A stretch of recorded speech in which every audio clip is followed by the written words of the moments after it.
de la seguridad social, el de los cambios al sistema jubilatorio. Y Mariana Pomies también presentó la última encuesta de intención de voto el pasado viernes. ¿Qué dicen los números, Leonardo Abercor?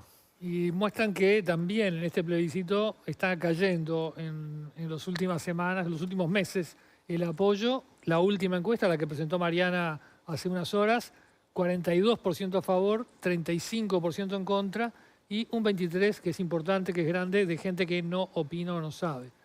Pero si vemos la evolución, estaba en 52% en mayo y cayó 48, 43, 42. Al igual que el plebiscito por allanamientos nocturnos, este también empezó a caer en mayo, ¿no? Y es una caída sostenida, aunque acá los números son peores todavía, ¿no? 42%. Es algo muy negativo para las intenciones de los promotores que necesitan el 50+1. Si a un mes... El lado positivo que tiene para ellos es que la gente que dice que no lo va a votar es menos, ¿no? Es el 35%. Claro, porque este tiene más indecisos. El otro tiene 13%, este tiene 23% de indefinidos todavía. ¿Qué lectura hacen de estos números, Richard? Yo creo que es parte... Se están expidiendo y está haciendo público las fórmulas, por lo menos. El Frente Amplio tomó postura como fórmula y de esa manera también creo que alinea o ordena al votante frente amplista. Total legitimidad tiene el PIT-CNT para plantearse el plebiscito porque, bueno, es saludable para la organización hacer público y trabajar hacia un proyecto de modificación de la actual ley. No todos opinamos igual y en el Frente Amplio tenemos opiniones distintas. Yo creo que es válido y saludable manifestar las opiniones. En estos días salieron la conferencia y la opinión del presidente. No digo polarizar, pero han tomado postura firme a favor y en contra. Yo no acompaño, lo he dicho muchas veces, no acompaño, pero creo que debería de trabajarse, y vuelvo a insistir, y voy a seguir insistiendo, en que es un tema de Estado. Así como está no puede quedar la seguridad social. Hay que reformularla con consensos mayores. A propósito de lo que decías, vamos a repasar algunas de las palabras del presidente de la República, Luis Lacalle Pou, y de Marcelo Abdala, que al día siguiente dio la conferencia desde el PIT-CNT respondiéndole al mandatario. Lo que quedó de la conferencia de Lacalle Pou en Torre Ejecutiva es que llamó directamente a no votar el sí y dijo que puede ser muy dañino y peligroso para Uruguay. Además lo definió esto como un flechazo al corazón de la confianza de nuestro país.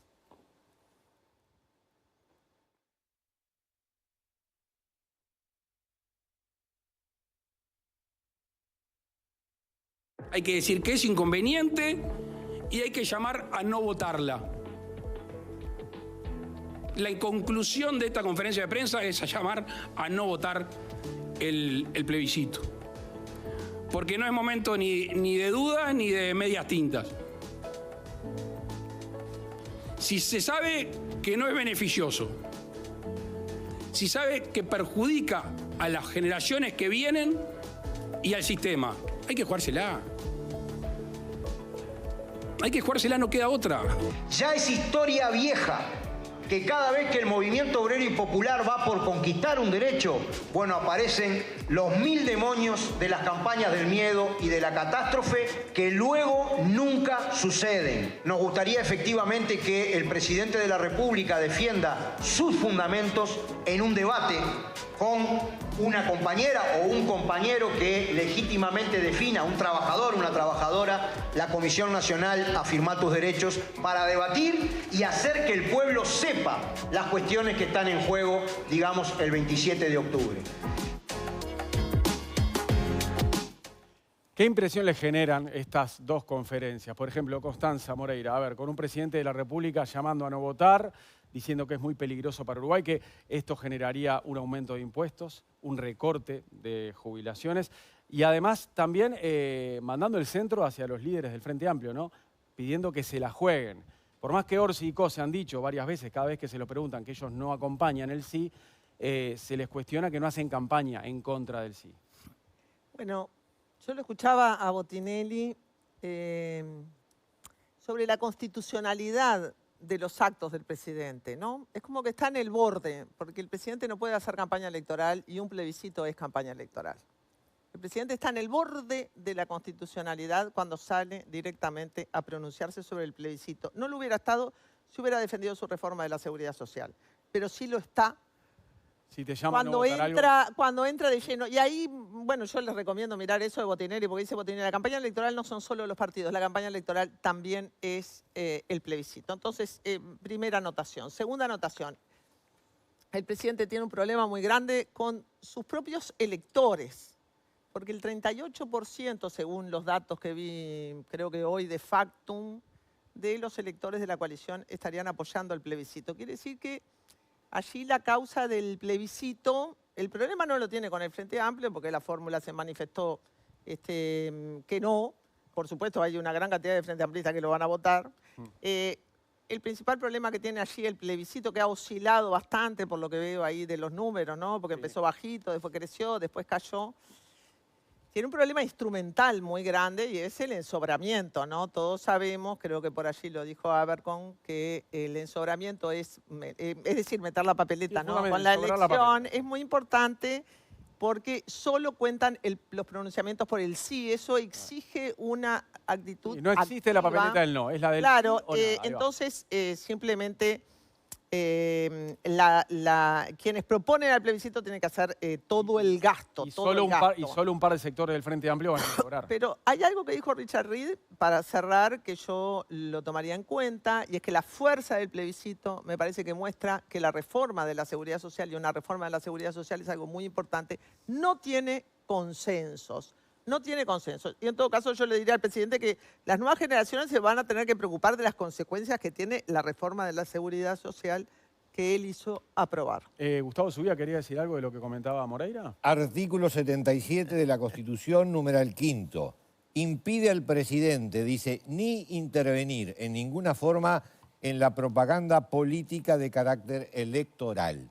Lo electoral no es lo plebiscitario, es una diferencia. Entonces, estar al borde no es lo mismo que tirarse al abismo. Son dos cosas diferentes. Esto es carácter electoral. Por lo tanto, si el presidente eventualmente, no va a suceder, Pero un plebiscito pudiera es tener un carácter juicio. electoral. No, no es carácter electoral, Según es plebiscitario. Botinelli, sí. No es Según- elecciones, es plebiscito. Buah. Diferenciemos entre elecciones y plebiscito. Son dos formatos Un distintos. plebiscito es- Simplemente me refería a que el presidente hizo uso de una potestad en virtud de ser un plebiscito suicida.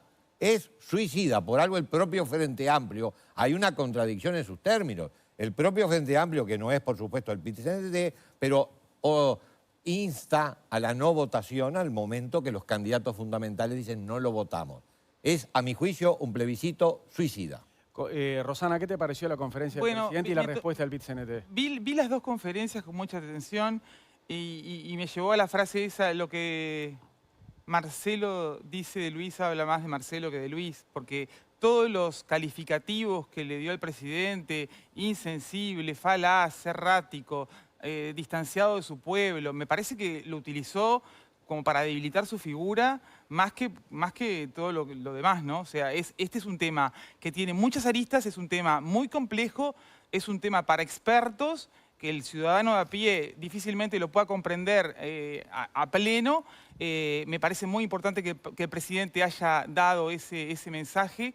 Y me parece buena la comparación que hizo con la pandemia, porque todos confiamos en su gestión y salimos airosos de esa situación. Así que me parece que esa comparación fue muy ilustrativa y ayuda a quienes están en duda de tomar el camino y la opción que el presidente estaba dando, digamos. Calabria, es cierto que el 42% está lejos del 50+1 y hoy tiene pocas chances de salir este plebiscito, pero no pesa tanto la camiseta política en este plebiscito, ¿no? Y en las encuestas. Hay blancos que están dispuestos a poner la papeleta del sí, hay colorados que lo quieren hacer también. ¿Eso está demostrando que el gobierno no hizo bien algo de la reforma? ¿Hay algo que el gobierno no hizo bien en esta reforma? Porque la gente está disconforme también. Es como decía Rosana, creo que es un tema muy árido y que hacía falta mucha información. Y creo que es muy importante el mensaje del presidente. El presidente dio un doble rol. No solo defendió la reforma, sino también defendió el interés general. Porque hoy hay un interés corporativo que el PIT-CNT ha fagocitado al Frente Amplio y nos ha embarcado en esta ruleta rusa con cargador lleno, es una ejecución. Este plebiscito es una ejecución. Lo dicen todos. Y el principal asesor de Orsi lo dijo antes de ser nominado ministro, como fue O'Donnell, y lo dijo Mujica. Dijo que esto era un caos. Y yo no sé si es el fin del mundo, pero es peor que el fin del mundo, porque el fin del mundo, bueno, se termina. Sí, la calle Pou dijo, puede ser el principio del fin de muchas Lo vamos a cosas en pasar Uruguay. muy mal. En el fin del mundo se termina, pero acá es casi el fin del mundo y es pasarlo mal. Entonces, me sorprendí mucho hoy en ver en redes sociales que la 609, la lista del candidato Orsi y de Mujica, estaba promocionando la papeleta del sí. Entonces, hay un doble juego. Entonces, el ensobramiento de los dos grupos no es tan así. Están ensobrando. ¿Qué dato tenés de eso, Richard? En una esquina, un cartel que decía, vote sí. Y lo sacaron. Lo que pasa es que están jugando al ping-pong. Están al voleo electoral. ¿Al Creo que hay que tenerla... ¿Por qué? Si usted generaliza en todo el 609, porque en una esquina apareció un cartel, y yo la verdad que estoy en la antípoda de esta forma de hacer política. Era una persona que estaba con la lista 609 y un cartel que decía que votara así. Pero le habrán dado No puede listas generalizar. para... Está bien. Ah, están organizados. Lo que dice Richard es que no es la postura de la 609. Pero tanto la postura de la 609 que el candidato a la presidencia por el Frente Amplio reconoció a un colega suyo que no habla en los actos del plebiscito. Está mezclando. Solo si le preguntan, si va una nota y le preguntan, él habla del plebiscito. El plebiscito que Mujica dijo que era un caos. Ese nivel de responsabilidad estamos manejando, ¿no? Natalia. No, la 609 tiene una postura clara, contraria al plebiscito. O sea, no se puede decir. Obviamente, hay, como así pasa en el Partido Nacional también, que hay las personas después hacen lo que quieren y no necesariamente lo que los sectores. No van a sobrar, por ejemplo. Exacto, y no van a sobrar. Pero estaban repartidos. Me parece que es desinformar decir lo contrario, ¿no? Eso por un lado. Por otro lado, cuando se habla de que el presidente está de alguna manera caminando por la cornisa de la Constitución, que es un término que han usado algunos referentes de la oposición, tiene que ver no tanto en este caso con que hable de una reforma que está en todo su derecho a hacerlo, una reforma que aprobó el gobierno, sino más bien con que muchas veces para hablar de esa reforma o para hablar en contra del plebiscito, hace referencias, y lo hace de manera bastante constante, a lo que dijeron referentes del Frente Amplio o insta al Frente Amplio a pronunciarse sobre el plebiscito cuando, bueno, como decíamos, la fórmula ya lo ha hecho y el Frente Amplio ya se pronunció, dejó en libertad de acción.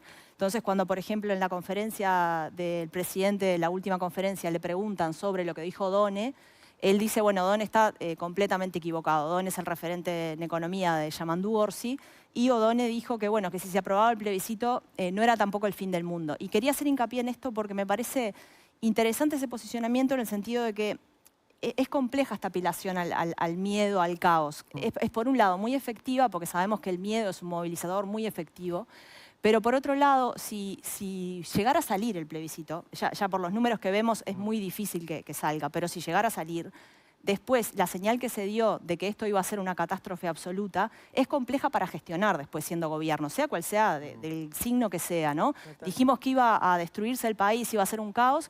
Imagínense si sale. Bueno, ¿no? por eso este fin de semana Orsi y Cose en Soriano ya dijeron que hay expertos en el Frente Amplio trabajando ante la posibilidad de que salga el sí.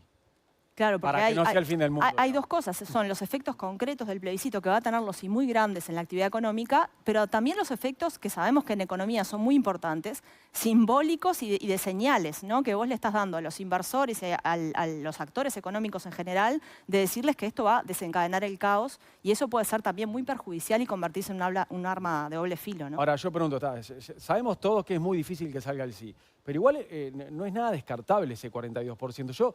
Yo pregunto, ¿cómo explican ustedes que una propuesta que no es apoyada por ninguno de los candidatos y que cada vez que un economista reconocido opina, dice que está en contra, que es malo, ¿por qué tiene niveles de aprobación tan altos? Porque es posibilitar el viaje a Europa con gastos pagos. Si yo, voy a poner una ironía, quiero plebiscitar un artículo que diga el ciudadano uruguayo tiene derecho a un viaje a Europa con gastos pagos en un periodo de un año a partir de la presente modificación, por más que los partidos políticos o sus dirigentes digan lo que digan, el ciudadano va a tener la tentación de caer en lo que el plebiscito cae, que es va a ser un país mejor para todos. No tiene en cuenta la otra parte del asado, que es lo que alguien... Las consecuencias. Las consecuencias. Pero están ofreciendo un viaje a Europa con gastos pagos. Es la perfección de la conveniencia. El expresidente Mujica dijo, esto sería un caos. La palabra caos define claramente lo que puede llegar a provocar esta iniciativa de viaje a Europa con los gastos pagos. Richard. Es una forma de ridiculizar algo que es muy grave. Ese 42% que es transversal deja ver de que la reforma de la seguridad social, no digo que sea incompleta, no alcanza para realmente cubrir una reforma que genere mayor equidad dentro del mundo real. Yo no me retrotraigo al anterior. Dentro del mundo real hay gente insatisfecha, hay gente que trabaja toda su vida y está ganando 20 y pico de mil pesos. Por lo tanto, no es el viaje a Europa, es mejorar su calidad de vida, que es otra cosa distinta. Pero bien, el estilo de cada uno se hará cargo. Yo creo que hay que tomar en cuenta ese 42% o 40%, salga o no salga. Yo no la voy a promover, no voy a promover el plebiscito con el sí. Pero eso no quita de que no reconozca que realmente hubo una situación concreta y real que motivó a que se promoviera este plebiscito sobre este tema. ¿Qué significa esto? Es un mensaje a la clase política. Lo que hicieron fue insuficiente. Siéntense y hagan algo mucho mejor. ¿Querías decir algo más? Quería decir a tu pregunta sobre por qué la gente, a pesar de apoya el plebiscito, que esta situación no es nueva, esta situación tiene una historia en el plebiscito de los jubilados de 1989, en el plebiscito de los jubilados de 1994. Fueron plebiscitos que no fueron apoyados explícitamente por ningún partido, sino que fueron llevados adelante por el movimiento de jubilados.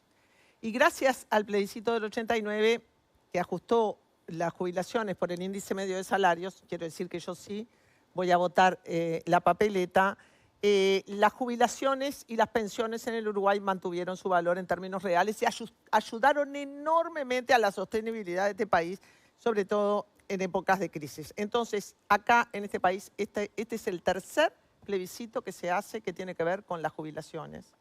Y esos plebiscitos, impulsados por las organizaciones de jubilados, ganaron por amplísima mayoría. Y la única persona que se animó y verbalizó este discurso del caos, y me acuerdo que fue en su época Jorge Valle, el único que se animó a decir, este plebiscito no se nos vino la noche encima, sino que por el contrario, las reformas jubilatorias del 89 y del 94 ayudaron a la mantención, especialmente durante la época de los 90, del valor de las jubilaciones y pensiones en términos reales. Y luego el Frente Amplio hizo una reforma en el 2008 que permite jubilarse sin alcanzar los 30 años de edad.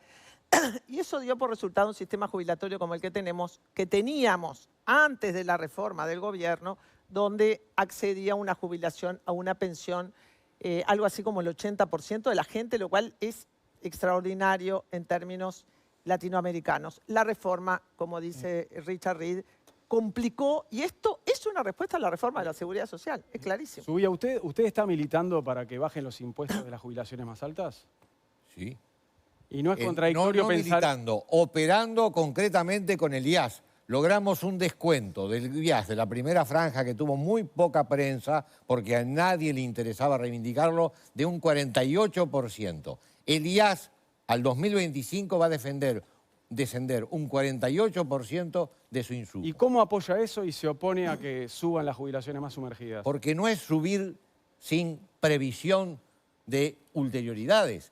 Aquí hay una diagramación mal hecha porque justamente al sistema político no se lo tuvo en cuenta. Se partió de la base que se podía operar prescindiendo del sistema político. Y el resultado va a ser este, como todos prevemos. El sistema político tuvo que integralmente ponerse en contra. Y el Frente tuvo que ponerse en contra, más allá de que se diga libertad de acción, porque si llega a ser gobierno, ¿qué va a tener?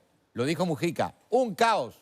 No quieren tener el caos. Hay que hacer la última pausa. Turco, ¿vos querías decir algo que estabas levantando la mano? Simplemente yo soy de los que no ha tomado postura aún. Sí. Vengo escuchando diferentes posiciones.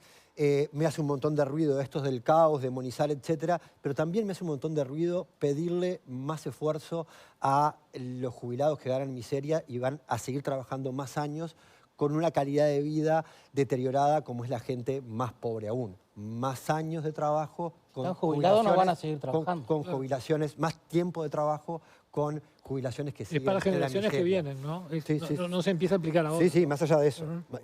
Lo tengo claro, pero soy de los indecisos porque me cuesta que el sacrificio lo hagan los que menos tienen. Hacemos una última pausa y seguimos debatiendo acá en la noche de la tele. Ya venimos con el último bloque de Séptimo Día.